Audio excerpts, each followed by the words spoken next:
Бастаушта оқыту әдістемесі кафедрасы тарих факультетінің құрамында 1960 жылы бастауыш мектеп педагогикасы деген атпен ашылды. Қазіргі таңда бастаушта оқыту әдістемесі кафедрасы деп аталады.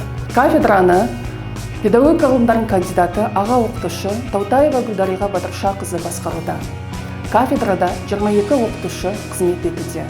Атап айтсақ, 2 ғылым докторы, 11 ғылым кандидаты, 5 аға оқытушы, 4 магистр қызмет етуде.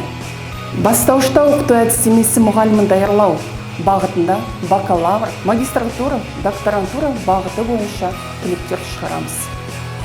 Кафедрамыздың өнегелі ұстаздардың еңбектерін таныстыру мақсатында арнайы бұрыш әзірленді. Бұл бұрышта тіл білімінің теориясы, математиканы оқытудың әдістемесі, инновациялық технологияларға қатысты ғалымдардың үздік еңбектері жарияланған.